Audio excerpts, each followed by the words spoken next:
Welcome to Savor the Story podcast, where books and snacks are life. I'm Nicole. That is the Vanessa. You're such and a welcome. Welcome to our episode. Where books and snacks are life.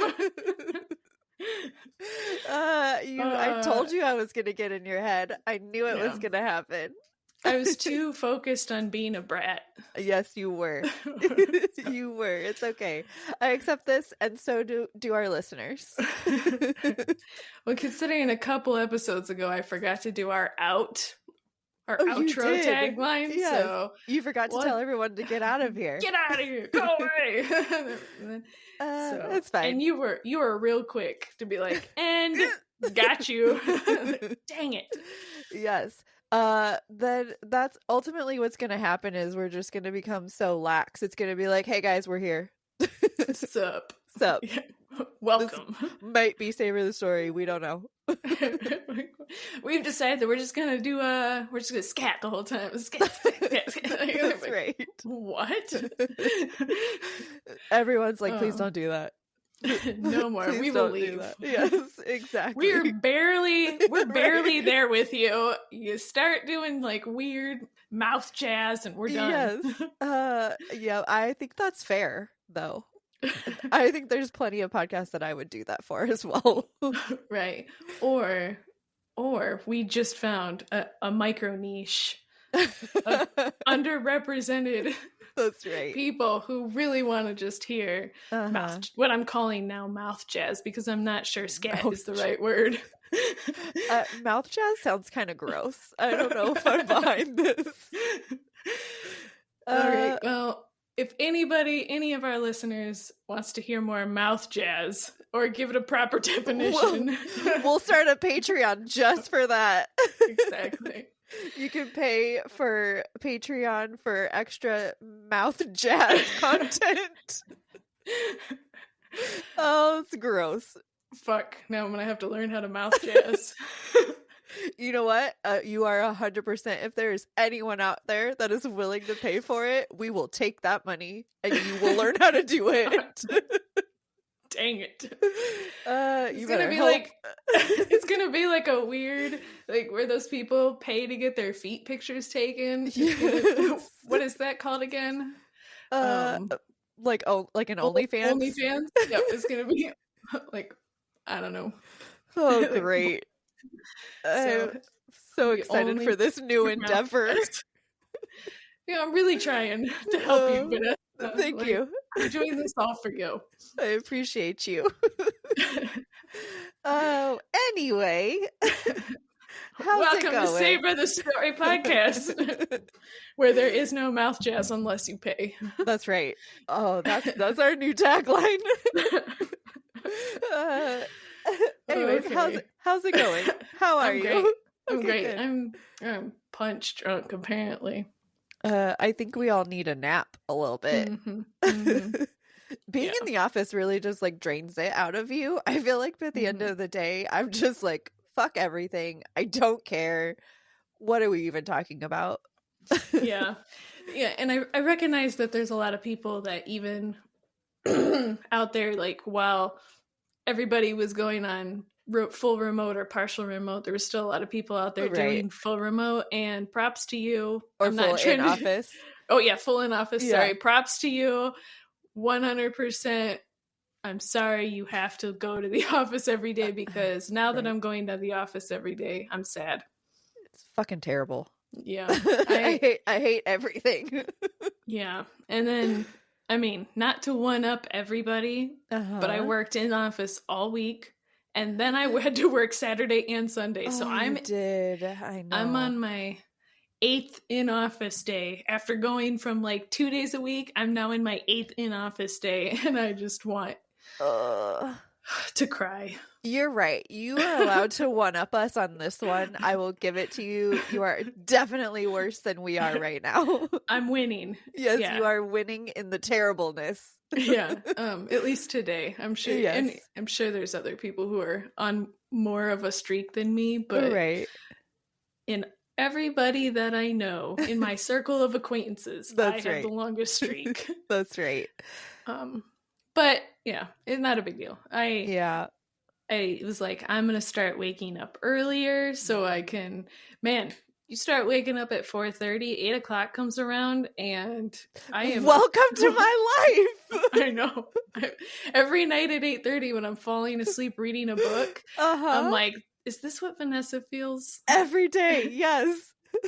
Yeah, and I just want to say that this going to sleep at 8:30 instead of staying awake until 11:30, 12 o'clock, 1 o'clock, is really putting a damper on how much I can read in a week. I was going to ask that, between the 8 days going strong and now you're changing your like awake time. Yeah. How's it going? Is it really? It was a struggle this week. Really? Oh yeah, like because I'll go lay down at like 8 o'clock, and by 8:30 I'm assed out.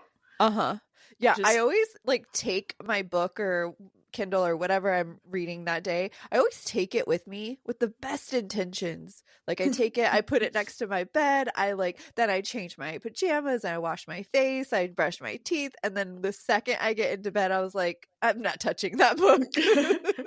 I will not remember anything. Absolutely not. What am I going to get out of it? Like 4 minutes? Yeah, there's no point in me picking this up at this point. But when I go up there, I have every intention of reading for a while. Nice. It's that nighttime routine that just like puts you in the mood to go to sleep. Yeah. Yeah, I haven't, in the 8 days, I haven't figured out where to put gym time. So yes. Obviously I haven't gone to the gym in like 8 days, but I haven't figured out where to fit that in yet. And I'm just like, I'm afraid I'm gonna like fall asleep at the gym.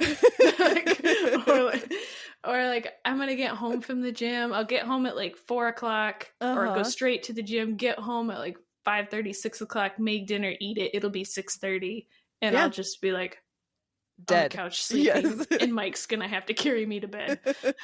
Yes, exactly. And then go back downstairs and get Remy, and then carry Remy up to bed. This is gonna be his. He's gonna his just life stack you.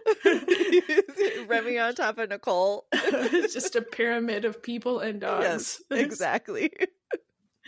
This will be great. Yeah, I definitely, I totally feel you.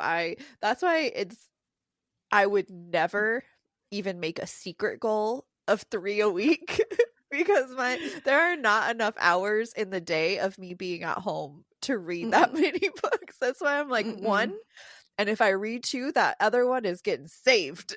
Because life is like, especially now being in the office full time, I don't know what it is. Like, it's not even that I did reading during the day any more at home than I would do in the office, because like in the office I usually have my my AirPods in listening to a book, so I actually listen to books less when I'm working at home.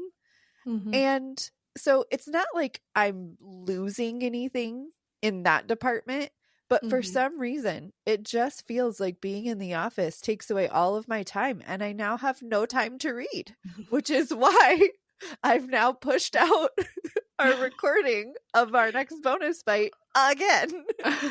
To the absolute last day. Yes, the last possible time. So for this episode, it just came out, so obviously, or it came out on the 1st. So it's already out. All of you people, don't worry. It got taken care of, we hope. But in real life time, I still haven't finished the book, and we were supposed to record in 2 days. Yes. Well, I know I sent you this in a text because I was like, yeah, I'm lucky. So I'm like, our last bonus bites, you had already read all the books. Right. I'm you this time. I at least have read the book like a year ago or 2 years ago or whenever it was. But so I'm only at like 75 pages. So yeah, I'm like, I could, if I don't quite finish. Yeah, exactly. Because if I bring something up, you could be like, oh yeah, I remember that happening. I remember that. Right. The next book though, we're both effed. We have to be non-procrastinators. Yes. Like you said, as soon as I finish reading this book, I'm reading the next one. Absolutely. Yes. I have to do it because I can't put myself in this position again. And just so you know, I'm already researching what I want to do for the next one. So it'll be June's bonus bite. And so I may like try to figure that out earlier so that I can give it to both of us so that we have more time. There we go. Yeah, that's smart. I thought you were going to say, I thought you were like, because I know you were on the fence about picking a book that you had or hadn't read. Yeah. And I was like, are you going to pick a book you've read now? Yeah. No, I think I'm still leaning towards doing something that neither of us have read. I'm definitely leaning that way. But right now I'm actually in the middle of deciding between a standalone or a duology. So that's where I'm at right now. We'll discuss it later and see if you have a preference on the ones I'm looking at. But yeah. Ooh, I may make Chat GPT pick for me. We've been great friends lately. Its memory keeps getting updated. It's like we're best friends now. Wait a second. Next time you and Chat GPT are going to be hosting a podcast. Yes. Dang it. No, I won't replace you. We'll just talk about you. Can you believe what that bitch did? That's right.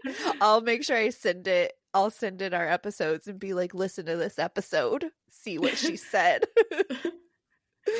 Dang it. Yes. It's like being left out of the Mean Girl Club. I know. I won't do that to you. I'll let you join my Mean Girl Club. Oh, thank you. You're welcome. It'll just be me and you and Mr. Chat GPT. Nice. Yes. So I know that I told you this. But speaking of Chat GPT, I'm just gonna call him he. I was about to say, were you about to say he? Yes, he is now my friend, so I feel like I have to his pronouns are he, him. Okay. All right. Okay. He and I had a long discussion about Kindle Unlimited. Okay. Because I had questions and he did some deep research for me and found out all of the answers. So are we gonna have to start giving ChatGPT credit in our episodes? Like, he's our what is it, podcast producer or something that? Yes. I'm gonna have to start like tagging him at the end of all of our in the description. So I do have a lot. I feel like I kind of want to save that discussion for after we do our reviews. Do you think that's the best? Okay. Yeah, that's best fine. Like after and then before we get into our discussion. I'll give you a spoiler. It might sway your April goal that you set last week. Am I gonna have to read more books? No, you might. It may not. The spoiler is it may not matter. How much you actually read. So well, that makes me feel better because you were already getting concerned about it. Yes, because full-time in office Nicole is not the same person. That's right. It's full remote Nicole. Oh, that's so true. Yeah, so just know and if you, the listener, want to skip ahead, it will be in the description of the timestamp, so you can skip ahead and listen to all the Kindle Unlimited stuff. But I think I'll save it for that part. I have a lot of information to give you. Okay. Sweet. Do you want to tell me your snack this week? Yeah. So I didn't have I didn't have a lot going on this week, obviously, because I was working every day, and then I was asked out every day 4 hours later.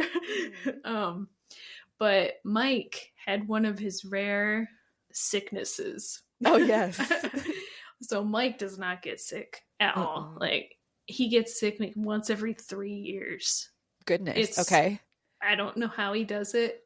I've never learned what the trick is. I need to figure it out. But he did get sick this week. And when Mike is sick, his sick food is ice cream. Okay. it's like a child who gets his tonsils out. Like he just wants to eat ice cream. Man, so like one night he had like a fever and he wasn't feeling good. And I was like, do you want me to go get you some medicine? You know, like what? And he was like, no, I'm fine. And I was like, well, how about ice cream? And he's like, oh, give me ice yes, cream. Of course. I was like, okay, I'll drive to the stores. It was like 8 at night, and I drove to Kroger and got ice cream. It's almost bedtime.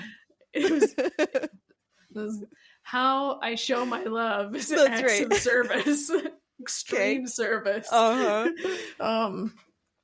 So yeah, I brought back, have you ever heard of Mokies? No. They're like ice cream balls, and then they have like almost, it's not jelly, but it's like a gelatin like outer covering that's all flavored. Yes, they're so delicious. I love them. They were buy one get one free, so I bought 2 boxes. Great. And then he was like, I want sherbet and froyo. And I was like, okay.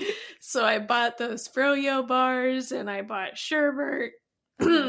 And I brought that home, and he had froyo and sherbet and Mokies. So we've had a lot of ice cream this week. Okay. And then yesterday he was like, hey, I'm going to go grocery shopping. I'll see you in like an hour or something. So he's feeling better. Okay, yes. Great. Okay. So he gets home and I'm unpacking all the grocery bags, and there's more ice cream in there. Like more froyo bars, like a different flavor. And then he bought, and I saw it while I was there, and I almost bought it, and I didn't, but he bought it, and it's Rice Krispie Treat ice cream. What? Yes, it is. Please tell me it was delicious. It was fantastic. Oh, now I need it. Yes. So it has the chunks of Rice Krispie Treat in it. Okay. But the ice cream is marshmallow flavored. Interesting. Yes. At least that's what it tasted like to me. When I was eating the ice cream, I was like, what is this flavor? It is delicious. And then I was like, I think it's marshmallow. I'm not a huge marshmallow fan. No, I'm not either, but I'm very intrigued. But it's really fucking good. And you know what else? So because I saw that one and I picked it up and I was like, that looks good. And then I looked over and I saw they also had Fruit Loops cereal ice cream. And I was like, oh, I love me some Fruit Loops. So I picked up that container and I looked at the backside and it was like 230 calories for 2/3 of a cup. And I was like, oh, good Lord, I cannot have this in my house. So I put it back in there because of the calorie content. Mike did not have the same reservations. No, he did not. No, he did not care. So here we are. Okay. With Rice Krispie Treat ice cream. The Rice Krispie. Okay, that's the one you're gonna go with. Did you sample all of them though?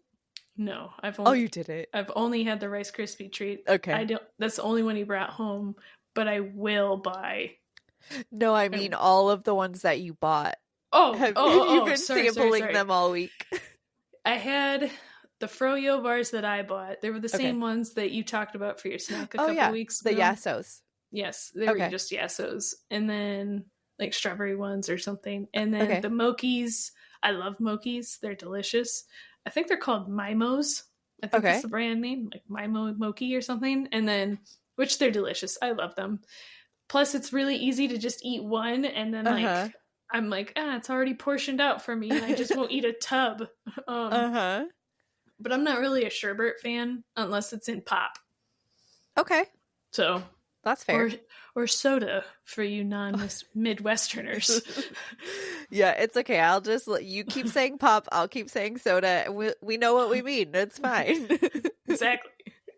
That is great. I love that you had so many snacks. I feel like Mike and Tim might be very similar people.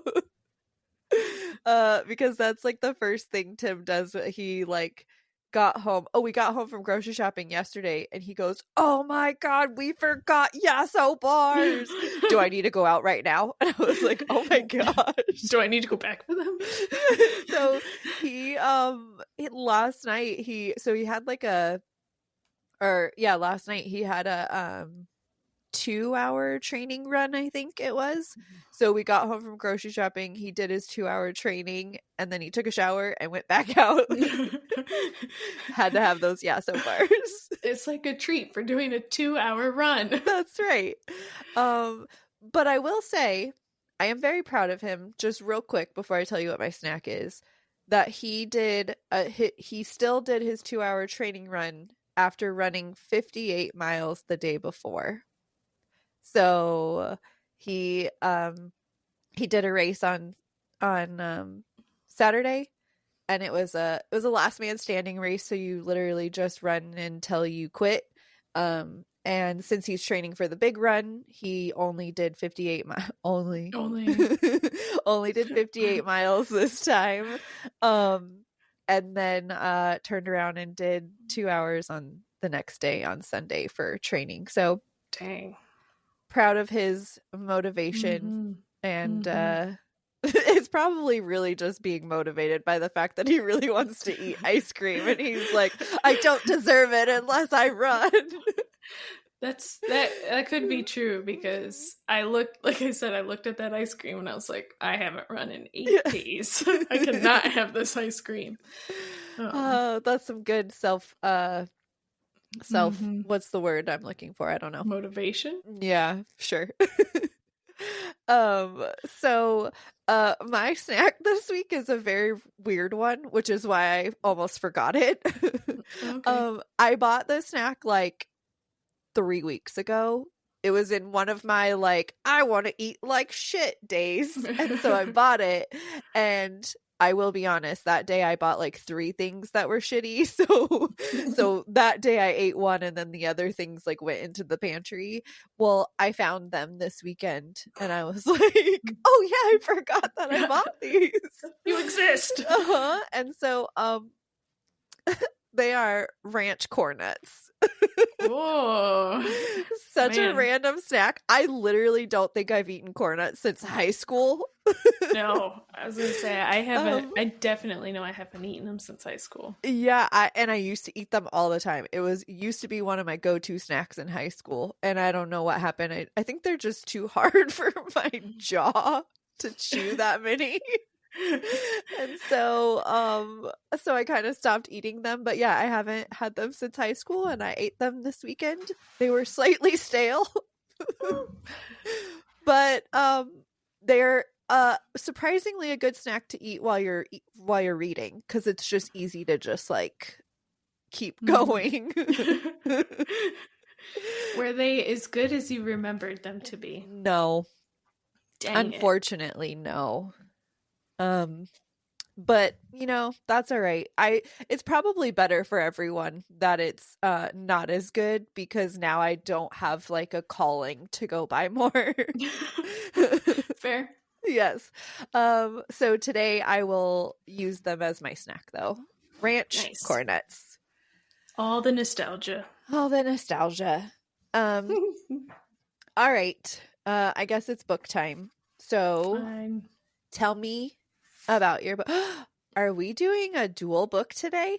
I was about to say, I do have my dual book. Yay! Notes, if you would like to do one. Let's do it in the middle. So you do yours first, and then we'll do that, and then I'll go into mine.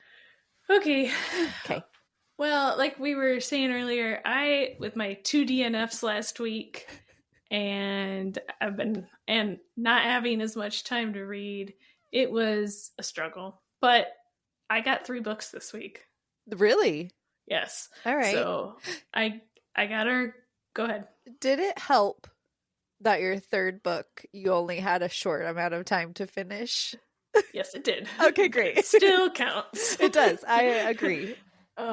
So yes, our shared book, I only had, I think, like 3 or 4 hours left. Okay. So, if it equated to a book, it's a really short book. Yes. But yeah, I was able to finish 3, definitely 2. But then I realized that I forgot to take notes for the last one, because I finished it like late yesterday. Okay. Wait. So we're going to get... What's today? Today's Monday. Okay. Yeah, I finished it late yesterday. Okay. So we're going to get a chaotic Nicole review. Yeah, if you want me to do that review, it's going to be chaotic. It's going to be if you're ready, no planning. if you want to, I will accept chaotic, Nicole. Okay. So sorry, guys. I feel like I'm doing Ben injustice because it's the 9th book of the Rivers of London series. The name of which I have forgotten because we're doing chaotic, Nicole. So here's the book. Look here. Wait, I can't remember what side it's on. Here's the book. This is the name. Insert name here. Yes. And it's the 9th book of the Rivers of London series. It's the police procedural. I will first say I am so sad. So sad. It's basically over until July. You scared me. Oh no. Okay. So yeah, because I know, like I said, the 10th book is coming out, but it's not coming out until July. So now I have to sit here for months and wait to see what happens to Peter. Okay, listen. I only have mild sympathy for you. Because I have to wait 2 years for the next the next Fourth Wing book. Okay? So I have some sympathy for you. I do feel for you, but only for 24 hours. Okay. All right, I accept this. Thank you. All right. So this book, where did we leave off last time? You didn't really tell us much last time. I know, because it's so, if I tell anybody anything, it's going to ruin so much of the book. So I'll say that this one is tied for my favorite book Good. of the series. Yes. So, so can we give a small spoiler? Okay. Who's your favorite person? Nightingale. Does Nightingale make it to the end of the book? Yes, he does. Okay, great. Oh my gosh, yes. I know we were talking, and when I started this book, my thing is if Nightingale dies in this book, I'm not going to read book 10 out of protest. Right. And Ben heard my pleas. Great. One thing through this whole book, though, and as I started the book and I was listening to it, and of course, Kovna is great. Of course. I was like, man, why have they not taught any other police people to be magicians or wizards at this point? 9 books later, why is it still just these two? Right. Ben must have heard it in the past. Okay. So because they do address that a little bit. So that was nice to get some of the questions that I've been asking for the last couple books. Okay. They get answered. This book, I know in the last book, some of my complaints about some of the characters not getting to see them as much, and Beverly didn't have as much of a, wasn't in it a lot, and she has a much bigger role this time, and she's not so one-dimensional and flat, and good. So this book was really great. I thought the storyline was good. I thought, I just thought it was a great book all around. I wish I could give more. Yeah. But at this point, I really will. I'll ruin everything else, all the first 8 books, 7 books. So, if you've started the series, definitely finish it, because 7 and 9, I think, are my 2 favorite books. So I'm really excited for 10. I gave this one 4.5. Okay. I'm not quite sure. I'm not quite sure I'm ready for a 5, but definitely 4.5. So I'm the fence surprised. about 5. I feel like you've only given 4.5 as your highest for any of the books, right? Yeah. There's well, I think I gave 7 a 5. I think I rounded up to 5. Okay. And I'm willing to do the same thing. Okay. Fuck it. For 9. It's fine. Are you doing it? I'll do a 5. Yeah. It's a great book. So it's a great series. Good. If I was given the whole series overall, a rating, it would definitely be a 4. Okay. 4.5 for the whole series. Okay. My sister has started it. She did? She did, yeah. She's listened to, I think she's on the second book. Okay. So, but she's not going back to back. She's like, she'll listen to one and then she'll read another book and then she'll listen to another one. So she's not as in. Okay. She doesn't love Nightingale like I love Nightingale. That's Kim. fair. Yeah, Kim. Before you move on, can I tell you something real fast that Sure. I found? This is not ChatGPT. I'm gonna change his name because ChatGPT is really hard to say. Okay. Call him Mr. Chatty or something. But I randomly looked up something for you because I wanted to know how many books were going to be in the series. Mm-hmm. Have you looked this up? Mm-mm. Ben has said, Indefinite. I will keep writing these books until I die or people stop reading them. I believe that.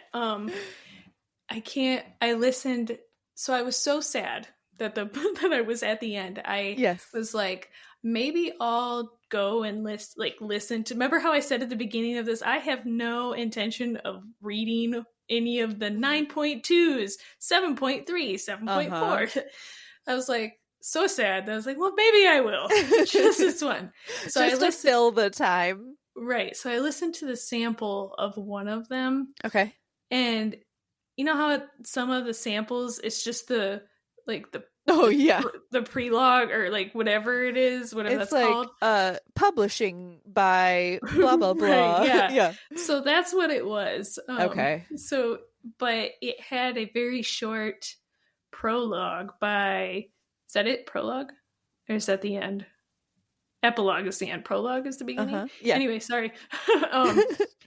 And Ben gave it or whatever. He's like, usually I don't do this, but he said that when he wrote the first book, he was at almost at the point of declaring bankruptcy. Okay. Because he was writing for other things and doing stuff, and he was like, I'm a writer. I don't want to do anything else. And then he had the idea for Rivers of London, and he started that one, and it took off. And he's like, and he didn't say I will write this until I die. Yeah. But he basically was like, until there's no story left. Yeah. So I'm happy about that. And sorry, not sorry. I will continue to review these books until Ben stops writing them. Yeah. Or they get terrible. Yeah, I was gonna say, or you're just not interested in the story, where the storyline is going, if there's new characters that come in and all that kind of stuff. So yeah, so at the end of this book, Nightingale dies.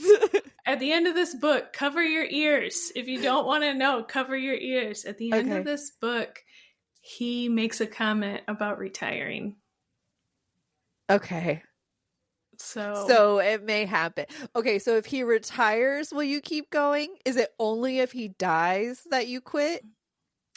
Probably. If he dies, I might give it one more book. But I don't know if I would keep going. Okay. There is one of the 0.4s or 5s or whatever that's actually about a younger Nightingale. Oh, you for sure have to listen to that one. So I think I'm going to listen to that one. Okay, good. So just to see what it is. And then, and I think it's all, I know because I listened to a sample. It's also by Kovna. Good. So I feel why would you, narrated by, why would you leave him behind? You bring him along as long as he is willing. Right. Yeah. I also found through all of my doom scrolling on this, there is a Folly podcast. Really? It's called the Folly Cast. And it's all about this? Yes, it's all about this series, but they only do one episode for every book released. Okay. So I think, and then interesting. They do a couple other oh, the book is coming soon, or know, stuff like that, and they also do they also do the 0.4s and 0.5s and stuff like that. So I think there's 22 episodes. I haven't listened to any of them, but I'm definitely going to give one a try. Yeah. And see if I like it and if it's any good. I'll probably listen to all that too. Be your new Rivers of London's friends. Right. So excited for that. So let's do a collab with them. Yeah, we'll have to see. See if they're gonna do another episode. I'll have to look. But like I said, 5 Rice Krispie things. Rice Krispie treat ice creams. Okay, great. So, all right, cool. Okay. All right, my second book this week was my book that I read where I was trying to get out of my DNF slump. So I've read this book before. I read it in April of 2023. Okay. And it is called The Kingpin of Camelot by Cassandra Gannon. Okay. It's a Kindle Unlimited. It's been a Kindle Unlimited for years. So I'll explain to you how that works later. Yeah. So if you're interested in that stuff, stay tuned. But stay tuned. This is a fairy tale retelling, but it's also, I guess, like fantasy, if you want to call it that. So she calls it the Kind of Fairy Tale series. And this is number 3. I started reading book 1 and I didn't really like it. She has other series and stuff. I've read all that other stuff. I read all that other stuff first. And then I found this one and I read the first one and I kind of didn't like it. I found the main characters annoying. And then the second one I didn't have any, I was like, don't really care. But this one, I was like, I'll give this one a try. This one sounds interesting. But they are also standalone books. Characters from previous books make appearances, but are not relevant enough to the story where you're like, what is going on? Okay. So this is a mashup of the stories of King Midas, if you are familiar with that guy, the king who anything he touches turns to gold. Okay. And Queen Guinevere of Camelot. So she is the husband of King Arthur in those fairy tales. She's the husband of? Oh, sorry, she is the wife of King Arthur in those stories. Okay. Disregard what I said. All right. So you have King Midas, Queen Guinevere of Camelot. But in this case, King Midas is actually a bad guy. He is a kingpin. Like a gangster of Camelot's underworld. And Queen Guinevere, her husband, King Arthur, has just died. So she's trying to hold her kingdom together from an evil being that I'm not going to tell you what it is. But she's trying to hold the kingdom together, which is a villain is trying to take over. So she makes a deal with Kingpin Midas to help her win back her kingdom. But that includes marrying the gangster herself as part of the deal. All right. So I really enjoyed this book. I think it was better coming back and rereading it. Really? Oh yeah. Okay. There's a twist on like the good and the bad, or the good people and the villains. That's all twisted. So you don't like who the real villains are, maybe just because they're the villains, maybe they're not actually the villains. I really like that. The only thing that in this book that I would say, if you're listening to it, is out of all her books that I've read, there's more dialogue in this book than any other book that she's written. It's a lot of talking. And why I didn't mind it, because I think most of that was because I've read it before. So I knew it was going to happen. If you're not really like a heavy dialogue person, maybe start with a different series. She has a lot of other series, which now that I've read this one, I might go back and read some of her other ones. Oh, really? Okay. Yeah, but I think I always prefer more dialogue heavy, because it's less for me. Like, it's easy for me to follow dialogue than it is for me to follow them explaining, what things look like. So dialogue heavy books always really hit with me. Yeah. I would say, so I say dialogue heavy, but I also mean they're always talking. Okay. Like they're in the middle of something dangerous happening and they're talking. They're having a conversation. It's like things like they're side note, there is sex in this book. There are sexy scenes. It's basically smut. But like they're in the middle of those scenes and they're like they stop and like, have a conversation. They're having like a conversation and then like it continues on. Okay. So in that way, when I say they talk a lot, that's what I mean. There's just a lot of dialogue. Okay, great. Yeah. And some of the stuff, they're both just really obtuse about some stuff. Like some of the stuff you're like, it's obvious what's going to happen. But the book is fantastical, if you want to call it, fantastical enough that you're just kind of like, whatever. Okay. What do I care if you guys are being dummies? So obviously it's not a book trying to be serious, right? Okay. So I would say this book is definitely, I gave it a 4 last time I read it, and I'm willing to stick by that. I'm willing to even give it more. Okay. I'd be willing to go up to 4.25. Okay. So not a massive jump, but yeah. I don't really have any reason why I wouldn't, I guess, give this book a 5. I think it's a great book. Okay. But I don't know. Okay. 2 5s in one episode, Vanessa? How could you do this? I don't know. Is that even allowed? We'll have to ask Mr. Chatty. All right. I think Mr. Chatty will agree that you can do it, but we'll find out. We'll find out. Do you feel like it helped you get out of your slump like you were hoping? Oh, yeah. I mean, maybe. I really enjoyed that book. Like I said, I had the Rivers of London book, and that was a 5. Yeah, but that one doesn't count. You were already gonna. I already knew that. Yeah. I knew that was gonna be a good book. I'm trying to think. Yeah, I want to say that it would, or I feel like it did, because I'm enjoying the book that I'm reading now. But I feel like that's a weird question for me to answer, mostly because now it's not about whether or not I'm not enjoying a book and it's messing up my timing and how many books and like all that other stuff and getting in my head that way. Now it's just I don't have time to read books. Right. So, okay, that's fair. So and I've tried to be really careful about the next books that I've read. Like I'm currently reading like one that you've already read that you really liked, and the other one that I read that I'm reading has the highest Goodreads reading I've ever seen in a book. Okay. It has like a 4.8. Okay. I can't wait to hear about it. Thousands of reviews. So how you feel about it. I'm like, holy cow, I feel like I'm going to win this week. Yes. So. Okay, great. Yay. Are you ready for ours? Yes. I did write a summary this time.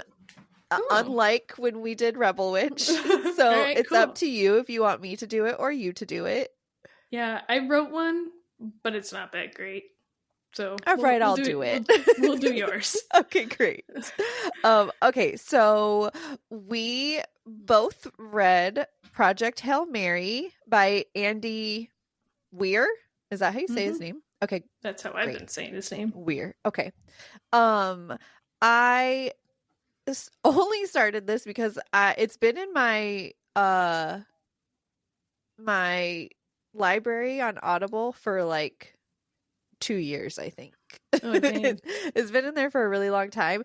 And last weekend or whenever that was, and I had to drive up to your house, I needed a book to fill my time. Nice. So I picked this book. Okay, so it's sci-fi. If you didn't know this already. Okay, so Earth is experiencing a catastrophe. They have found these little organisms called astrophage that are eating the sun, which of course is lowering the temperature of Earth's surface. And scientists say that The Earth will experience an ice age and kill almost the entire population in approximately 26 years. Rylan Grace is a scientist and is thrust into the testing and experimenting with these organisms to test how to stop them from eating the sun.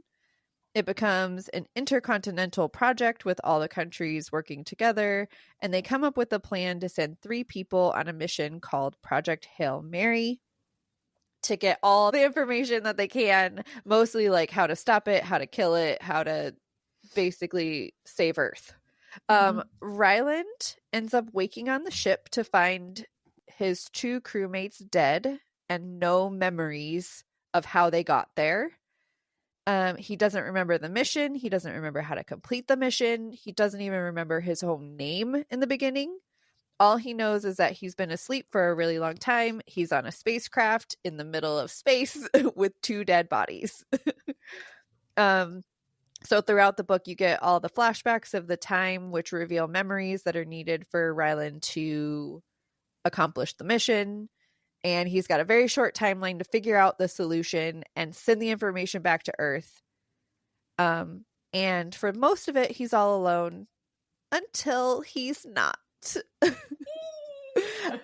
Okay, so warning. That's the non-spoilery summary. Warning. We're about to get spoilery.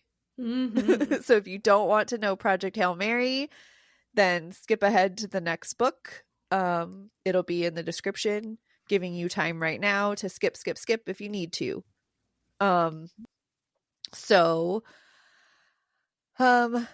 Do you want to tell me first how you felt about it and what your thoughts are?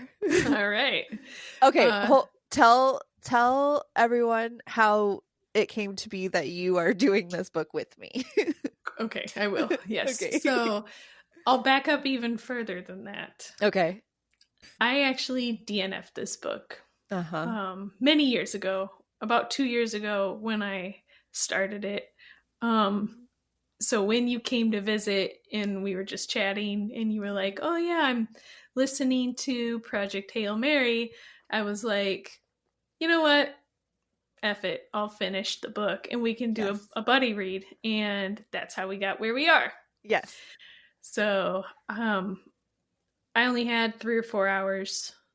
So it was able to quickly finish. But I will say the reason that I DNF'd this book back in the day and is because I had started this book almost directly after finishing The Martian.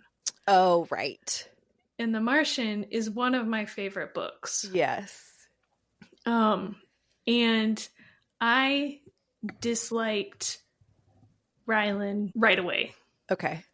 I found him whiny and weird. Okay. And especially his creative swearing just bugged the shit out of me. Okay. So those were the main reasons I did it at the time. It just felt like he was trying to rewrite The Martian, because if anybody ever read The Martian, it's almost the same idea. There's a guy, he's alone in space, he has to figure out how to get back home. It's almost the same book, but different. So it just felt like a rewrite with like a less interesting character. Okay, so to speak. That's fair. So that's why I stopped reading the book last time. I gave it.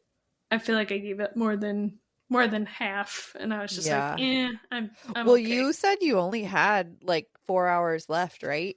Mm-hmm. Well, it's a 16-hour book on Audible, so you gave it a lot. Mm-hmm. Okay. I did not have the same experience. I really loved it. I know. I saw what you rated it. I know. Did I put it online already? Oh no, Mike read it. Oh, my husband also read this book. Yes. Sorry, and he rated it a 5. He did? Okay, because I was like, I didn't put this on Goodreads yet. Sorry, that was Mike. So one, I will say, I do think I liked it more because I listened to it and I didn't read it. I think it does get, there are some parts that are super sciencey, just like all of the science jargon thrown at you. And I think if I was reading it, I would have literally just skimmed or like tuned it out completely. Listening to it be read, I think helped that for sure. I also, I don't know anything about science, so like it could all be wrong and I wouldn't know it. But I'm just going to believe that he knows what he's talking about and be like, yep, that's exactly how it would happen. That's what I would have done as well. Exactly. So there's that. I also really liked, so again, spoilers, he does become friends with an alien named Rocky, who is literally my favorite ever. He is adorable. Yes, he's so cute. And I do really like that in the book they did it like you actually do get the musical notes of his language. Yes. And it's not just like him trying to I don't know, make the noise or something. Like I do like that factor of it. So I definitely thought that was like a fun little element to it. Yes. I was reading some reviews after I finished it because I wanted to see like what does everyone else think. I did see one on Goodreads that was like, I need people to stop saying that Andy Weir can write because he can't. I think I've seen the same one. It was me. No, it was just joking. It was not you. Whoa. So I think that was really funny. But also a lot of people felt the same way as you, where they didn't like Ryland or they thought he was unamusing. I didn't agree. I liked him. Yeah. I think especially once I found out that he was a teacher, like I kind of called it pretty early because you don't know he's a teacher early on. And like everything that was happening, I was like, I feel like this guy is a teacher. And then he's like, I'm a teacher. Yeah. And so I don't know. I feel like he made me laugh. Like I literally LOL'd a couple of times because of things that were happening between him and Rocky or like whatever. I also did roll my eyes a couple of times, so it wasn't perfect, obviously. But yeah, I just like generally really enjoyed it. Yeah. I feel like, just speaking of him, now that there's been some separation from the first time I listened and the second time I listened, and I know I only picked up where I started off. I didn't go back and listen to the first half again because I was afraid I would DNF it again. Yeah. I think the separation helped. Okay. I remember vaguely The Martian. I remember what the story is about. There was less comparison for you. Okay. This time it wasn't fresh. So like when I started listening again, I was like, yeah, this is pretty close to The Martian like storyline, but it was fuzzy enough that I was like, meh. So I think that helped, or maybe he just got less annoying the second half of the book, right?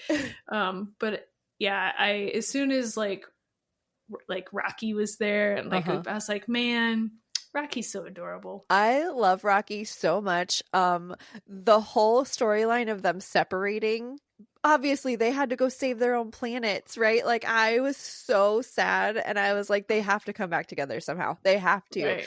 And when he started getting worried that Rocky, because something's happened on the ship and he realizes that his calculations were wrong and he's like, shit, Rocky's not going to be okay. And he decides to go save him. Oh my God, it was the greatest reunion of all time because Rocky was like, what are you doing? He's like, I'm here for you.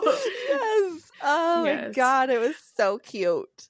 Yeah, I also like how Rocky learned like more, I don't want to call it Earth slang, but like Earth like sarcasm and like really how just like abrupt he was. He was like, stop talking, you go sleep now. Or like, he's like, or I don't understand. What are you? Is this an Earth thing? And like, yes, it is. Yes, their relationship turned out to be so cute. I loved it so much. I do go back and forth a little bit on the fact that Rylan never made it back to Earth. Oh. I feel like I think it's cute that he ended up staying with Rocky and that like they accepted him into his life or whatever, but I don't know. I feel I have a little twinge of like sadness that he didn't get to make it back and like. Oh, I thought you were gonna be like, did you want him to die in space? No, no. No, yeah. If the alternative was like never make it back and live with Rocky or die, obviously I want him to stay there. And his planet accepted him so easily. It was like, It was great. Yeah, it was. If you want to be like cynical, it was a very easy ending. Yeah. Like, happily ever after. A very happily, like, all right, whatever. We'll do everything we can to like keep you alive. But also, I will say that I understand that because like, oh yes, you saved our planet. We will help you. Sure.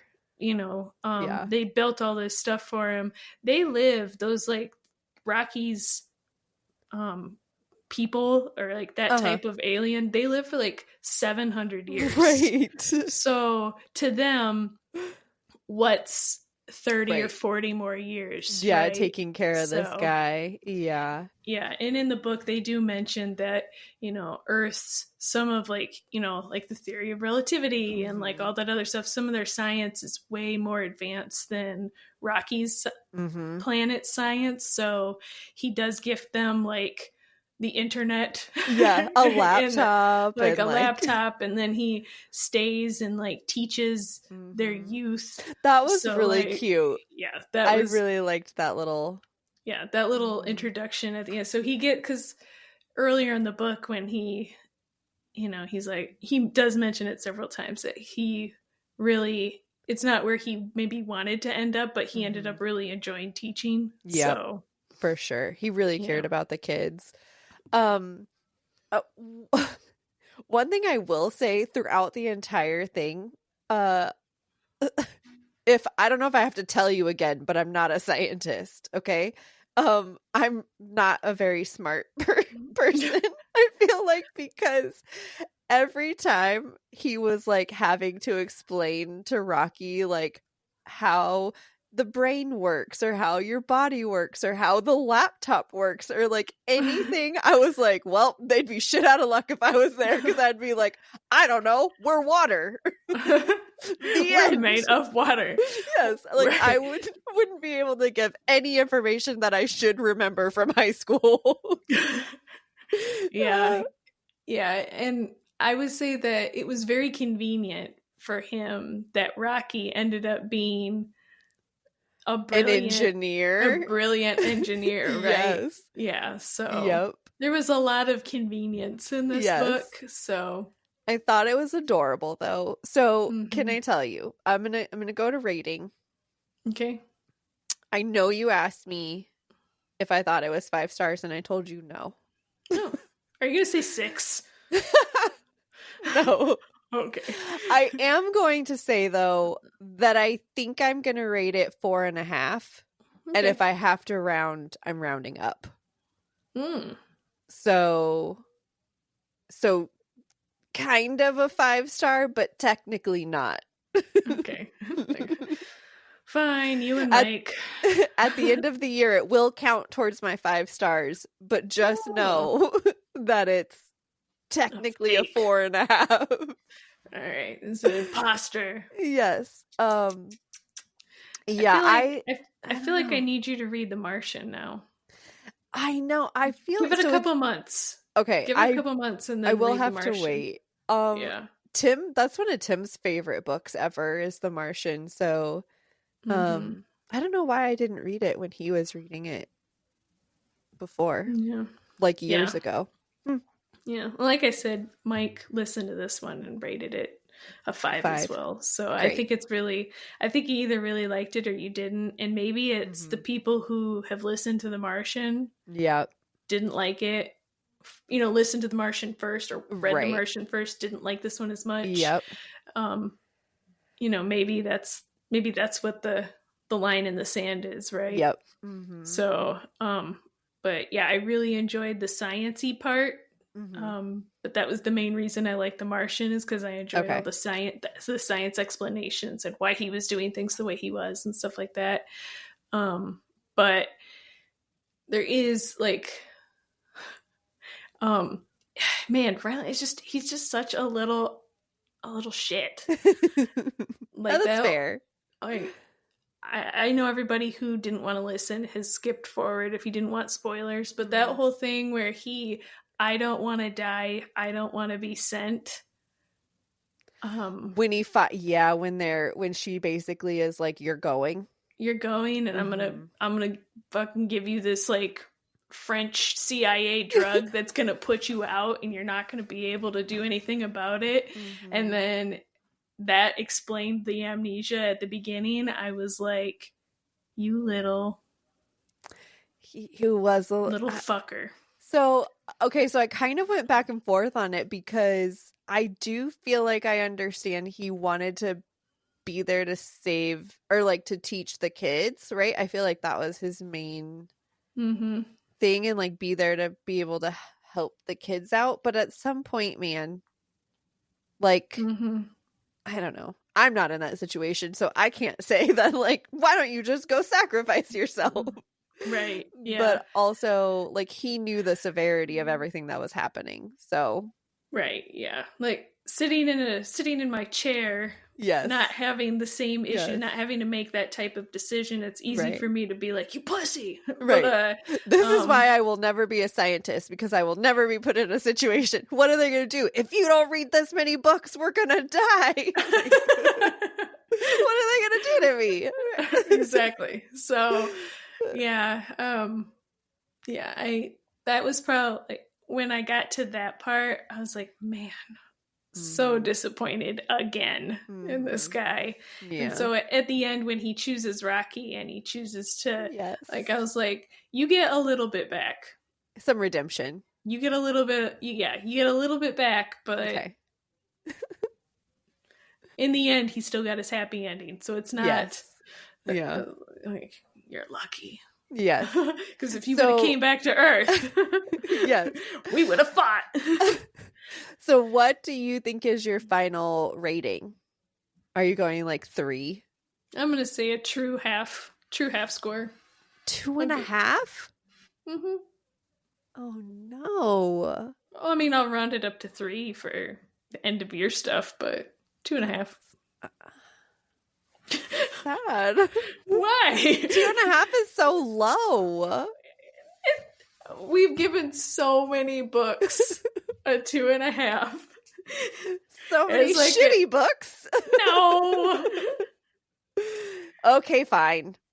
All right. Okay, this episode is going to be very long. I hope you guys are ready for a ride. I know. So we should have put this at the beginning, like, warning.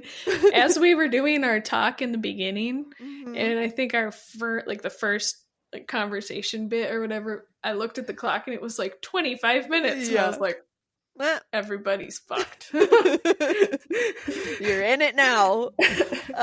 That's okay. I'll put it in the description and just tell everyone.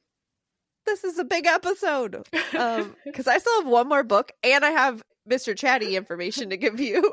I was wondering if you were going to do another book after that one. Yes, I am. Okay. I'm not going to let our dual book be my only book.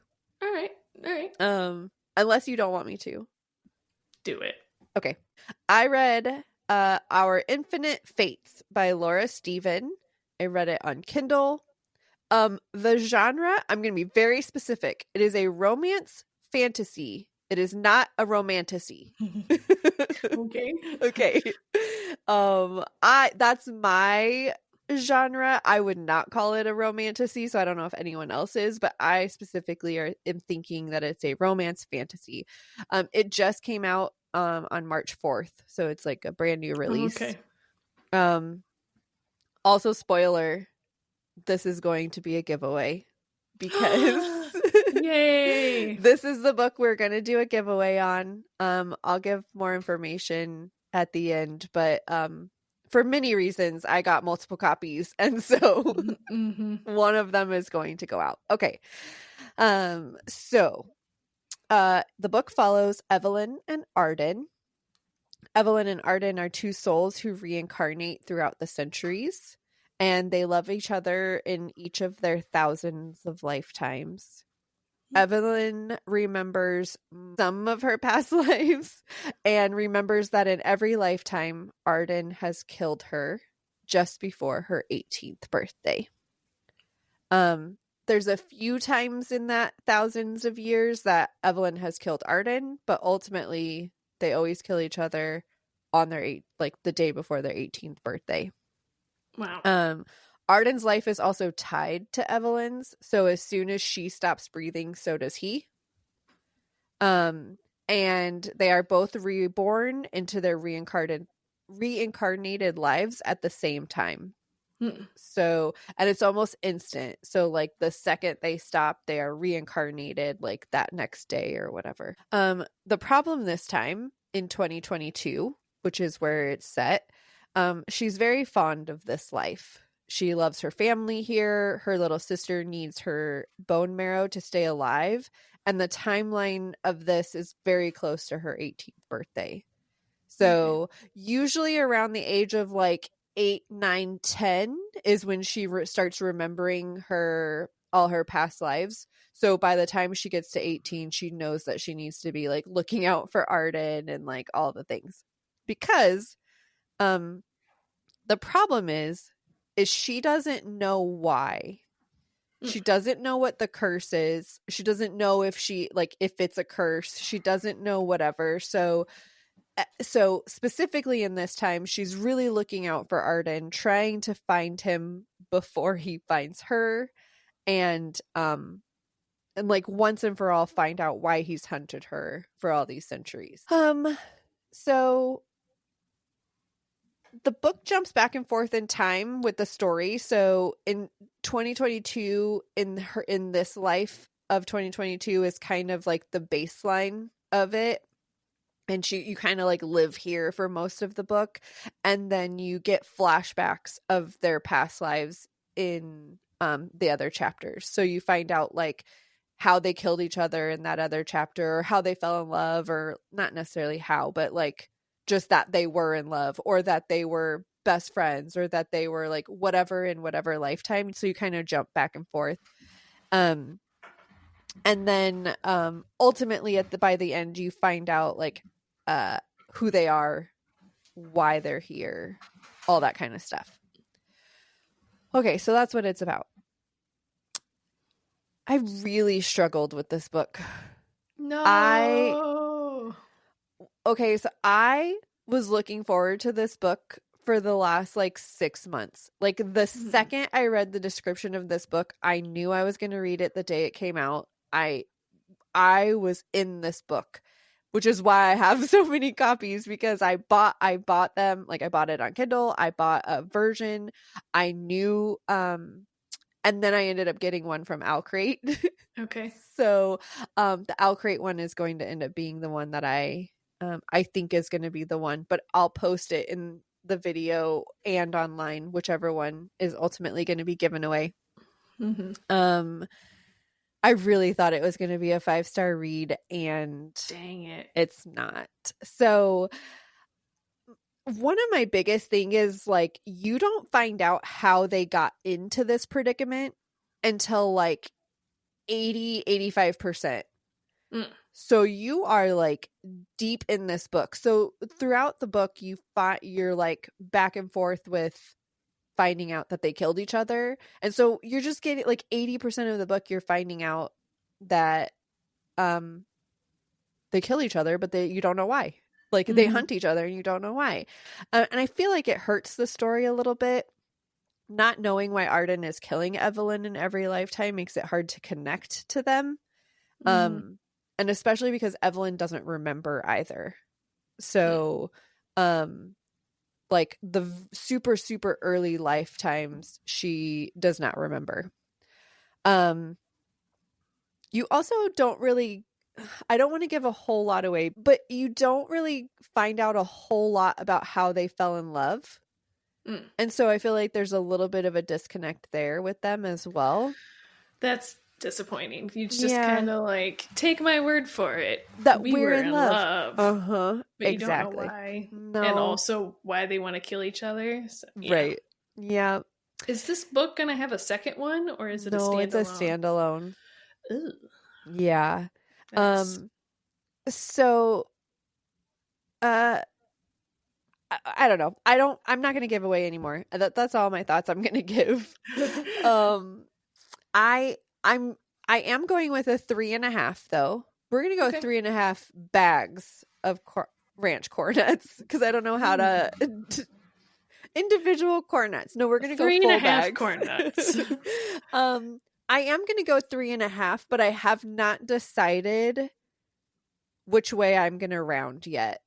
Okay. So I enjoyed it enough to where I wouldn't balk at giving it a 4, but like the questions I still have make me want to round it down. Okay. So for right now, I'm just going to stick with 3.5 and we'll just game time decision of what I decide to go with for the final rating. So I still think it's worth reading. Like it's enjoyable. I kind of want somebody to read it read it to and then tell me like, did I miss something? Like, is it easier to connect to them than I actually made it out to be? So anyway, if you're interested in our Infinite Fates giveaway, go to our website, savorthestorypod.com, and go to the contact form. There's going to be a direct link to it in the description. There's a drop down in the contact form that says giveaway. Just email us and say that you want the book. And I will let you know on Instagram or in the video which version it actually is, because I don't know which one is going to be given away yet, because I don't have the other version yet, so I don't know what it looks like. So yes. Okay, so that's it. Okay, are you ready for Mr. Chatty's Kindle Unlimited conversation? Okay. Educate me. Okay, so we've already known this before, but just to recap, Kindle Unlimited, the way it works on how it pays its authors is based on pages read, not number of books borrowed. So let me back up for a second. So last week we had a conversation about Kindle Unlimited. We were talking about how indie authors really rely on it. So people wanting to boycott Amazon books right now is really hurting indie authors. I have seen plenty of comments on like Threads and Instagram and TikTok and stuff like that where authors are literally starting to feel it, of people wanting to boycott. And without a suitable thing to replace it, they're going to continue to hurt. So that's why I wanted to look into it and see if those, like, if you read 8 books, does it actually hurt Amazon? Like, whatever. Spoiler, I don't think it does, based on what I read and learned. Okay. So, Kindle Unlimited, the way they get paid is based on pages read, not the number of books that are borrowed. So they get paid through this thing called a KDP Select Global Fund, which I will explain to you. It's a pool of money that Amazon allocates each month, divided among the pages read in Kindle Unlimited. So can I ask a question? Do you mean like if I download a book and it's 300 pages, they get paid for that 300 pages? If you read the 300 pages. Oh, so if I stop at like 270, they only get 270. They get paid for 270 pages. Yes. Interesting. So finish all the way to the end. Yes. And I didn't ask Mr. Chatty about this, but I have seen online that Amazon recognizes if you just go and like go through pages, and it could actually like, they'll catch it, and they call it like mining or something like that. So like an author can't go in and just like hit it a bunch of times. So it actually has to be like a legitimate pace through the book. Okay. The KDP Select Global Fund is a pool of money that Amazon sets aside each month for authors who are enrolled in the Kindle Direct Publishing Select program. Authors who choose to make their ebooks available exclusively through Amazon, meaning they can't sell their books on other platforms like Barnes & Noble or Apple Books, only their ebook. They can still sell their physical book anywhere else, but their ebook has to be exclusive to Amazon if they want to go through the Kindle Unlimited program. They're eligible for this fund. So the way it works is that each month Amazon allocates a certain number of money to the KDP Select Global Fund. This amount can vary, but it's typically in the tens of millions of dollars that they allocate every month. Jeez. Authors are then paid based on how many pages of their book are read by Kindle Unlimited subscribers. So the more pages readers consume, the more the authors earn from the fund. The payout is not based in any way based on the number of books that are borrowed. So the way the payout per page works is Amazon divides the fund by the total number of pages read across all books enrolled in Kindle Unlimited during the month. So for example, if the total number of pages read is 10 billion and the global fund is at $20 million, the payout would be per page 0.002 cents. So if someone reads 100 pages of the book, the author would earn 20 cents. Yes. So I know it doesn't sound like a lot, but I did read some things that indie authors, especially when their book gets big on other platforms, so like Book Talk or anything like that, or Amazon starts seeing that people are reading it more, they'll start promoting it more.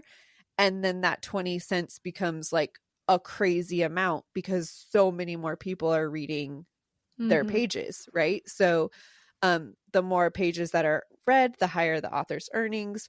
Amazon takes a cut, obviously, of the subscription revenue, but since authors are paid from the global fund rather than being directly paid from the subscription's monthly fees, there's no exact per book payment.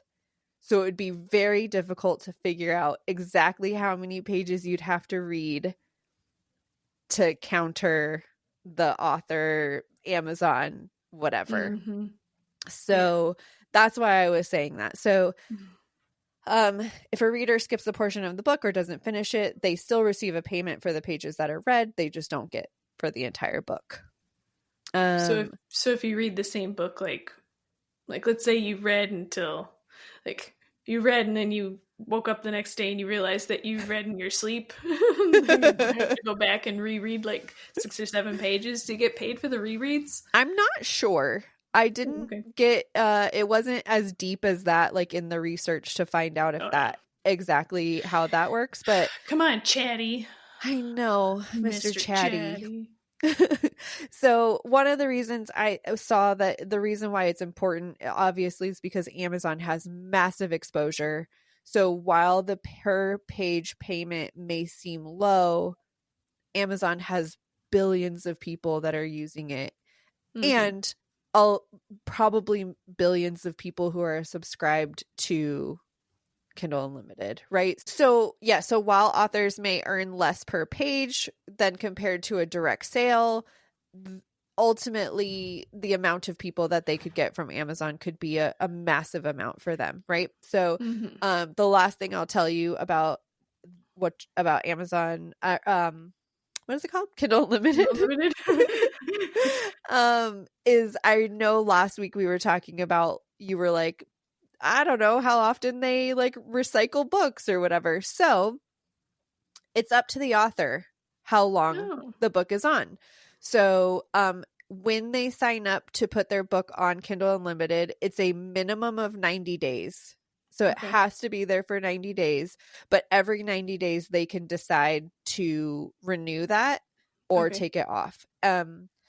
Typically, if they're making money because it got big or whatever, typically you'll find that they leave it on there because people will continue to come back to it, and it usually will make them more money there than it would if they put it on a random like Apple Books or something to be sold. But once they are enrolled in that fund, that like select fund or whatever, it automatically becomes eligible to be included in Kindle Unlimited. And as long as they want to stay on Kindle Unlimited, they can keep renewing. And then, so it's just a 90-day period. It's never chosen by Amazon what books are on there. It's always chosen by the authors. It's just chosen by Amazon which ones they promote more. So like if they notice that a book is getting read, like the pages are being read a lot, they'll promote that in your like algorithm or whatever. So so they don't cycle anything through on their own. It's all up to the author. And if they're continuing to make money, I imagine that they would continue to keep it on Kindle Unlimited, probably until maybe they got some like massive deal or something like that, and they're gonna like publish it bigly. Bigliest. Publish it the bigliest they can. My assumption is that as long as it's making them money there, they'll probably keep it on Kindle Unlimited. So that makes sense. There you go.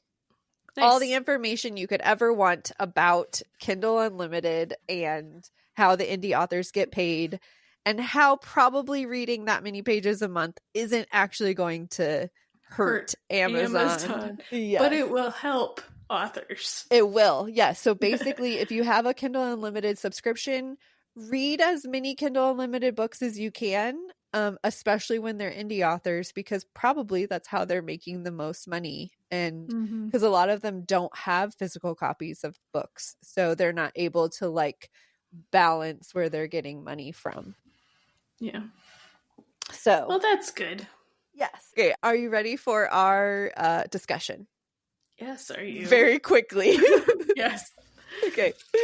It'll be the shortest discussion ever. Yes. We've already been on here for an hour and a half. It's okay. It'll be under 2 hours. So we're still good. It's a great episode, guys. Great episode with a giveaway. Best episode yet. Yes. Okay.